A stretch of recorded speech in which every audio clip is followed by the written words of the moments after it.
কলেজে পড়তে গিয়ে মেয়েরা কি করতেছে এখন দেখেন, কলেজে পড়তে গিয়ে মেয়েরা কি করতেছে দেখেন। আর আপনি আপনার মেয়েকে কলেজে ওখানে পড়তে পাঠাচ্ছেন, ওখানে হোস্টেলে রাখছেন, যেখানে একটা মেয়েকে নবী সাল্লাল্লাহু আলাইহি ওয়াসাল্লাম মাহরাম ছাড়া সফর করতে নিষেধ করছেন, সেখানে আপনি আপনার মেয়েকে কোন শিক্ষায় শিক্ষিত করার জন্য রাতের পর রাত সেখানে কাটাচ্ছেন? তারা নিজেরাই বলছে যে মেয়েদেরকে ফোর্সফুলি যৌন কাজে বাধ্য করা হচ্ছে।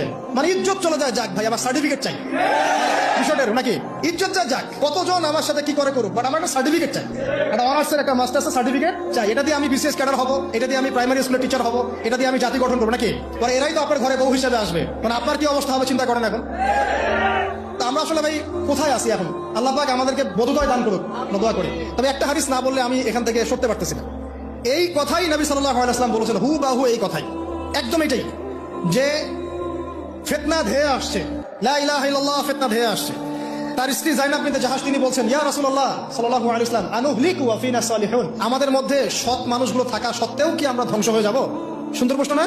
নবীজি বলছেন, নাম, তোমরা ধ্বংস হয়ে যাবে। ইদা কাসুরাতুল খাবাস, যখন এরকম নগ্নতা, বেহায়াপনা, অশ্লীলতা ছড়িয়ে পড়বে, তখন সৎ অসৎ, আলেম জালেম সব ধ্বংস হবে।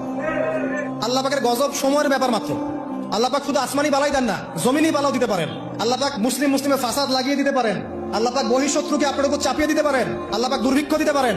আল্লাহ পাক মহামারী দিতে পারেন। আল্লাহ পাক কুন বললে ফায়াকুন হতে পারে। সে আল্লাহকে ভুলে গিয়ে এইসব প্রগতিশীলতার নামে যখন নগ্নতার চর্চা হচ্ছে, অশ্লীলতার চর্চা হচ্ছে, আর আমরা এগুলো সব মুখ বুঝে সহ্য করছি, মাদক, জেনা, ব্যভিচার সব চলছে চোখের সামনে, আমরা কিচ্ছু বলার নাই, সুদ ঘুষ সব চলছে। এটা সময়ের ব্যাপার যে আল্লাহ পাকের গজব কখন আসবে। আর যখন আসবে, আলেম জালেম কাউরে ছাড়বে না ইনশাআল্লাহ।